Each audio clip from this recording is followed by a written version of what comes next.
खुलुमबाय स्टुडिअ आं दाइद राजीब बसुमतारी। सोरनि खैसाराव एनएलएफबिनि माखासे सोद्रोमाफोरा सानफा एफा इनकाउन्टार जाबाय थानांगौ जाखो? खौसेथि गैला नामा एनएलएफबि आफादनि गेजेरावबो? साननैसो सिगां एनएलएफबि आफादनिफ्राय गासै 16 सोद्रोमाफोरखौ एक्सपेल खालामनाय जादों होननानै खौराङावबो फोसावदोंमोन। बाथ्राया जाहैबाय एक्सपेल खालामजानाय साफा एनएलएफबिफ्रा इनकाउन्टारनि मुङाव जिउ होनांगोन नामा? थारैनो सोरबा दैदेनगिरिनि थिननायाव बे जाथाया जादों नामा? बेयो मोनसे गिदिर सोंथि। नङाब्ला मानो बेबायदि जाथाया जाफ्लेबाय थानो मोनखो जोंनि बर' सुबुंनि गेजेराव? बिटिआर गोरोबथानि गेजेरजों गासैबो बिग्रायारि हान्जाफोरा उदां अखराङाव फैजोबनायनि उनावबो आरोबाव मानो बर' लाइमोनफोरनि आखायाव फिन हाथियार थानो मोनबावखो? जोंनि बर' सेंग्राफोरा सोरबा गियान गैयै सुबुंनि खोमसि लामा दिन्थिनायाव बेबायदि नंखाय बाखाय जिउ गारनांगासिनो दं नामा? थांनाय हरनि 1 रिंगायाव चिरां जिल्ला रुनिकाटा आउटपस्टनि सिङाव थानाय खुंग्रि सिदाबारि गामियाव पुलिसनि गुलियाव 2 बर' लाइमोना जिउ खहा।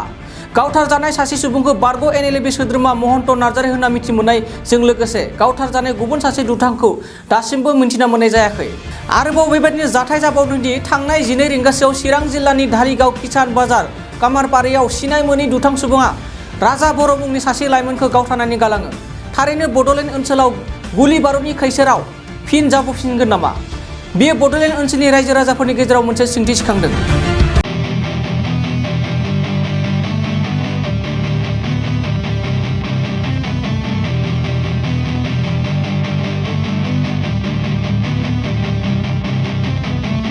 स्टुडिअ आं दाइद राजीब बसुमतारी। सोरनि खैसाराव एनएलएफबिनि माखासे सोद्रोमाफोरा सानफा एफा इनकाउन्टार जाबाय थानांगौ जाखो?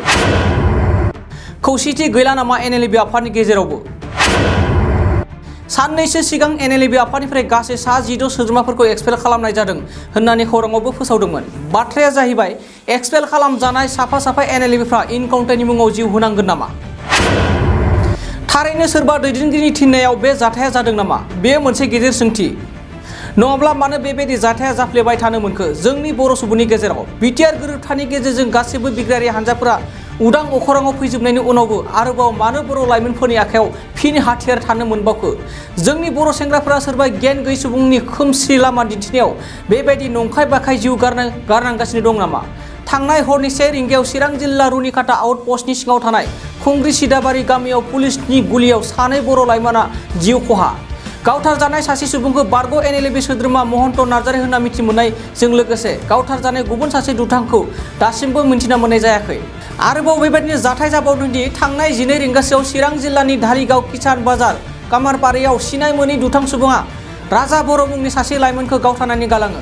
थारैनो बड'लेण्ड ओनसोलाव गुलि बारुदनि खैसाराव फिन जाबोफिनगोन नामा? बेयो बड'लेण्ड ओनसोलनि रायजो राजाफोरनि गेजेराव मोनसे सोंथि सिखांदों। बाक्सा सालबारि मुखुमानि सिङाव थानाय रायजो राजा सुबुंफोरनि थाखाय मोनसे गोजोनथाव खौरां।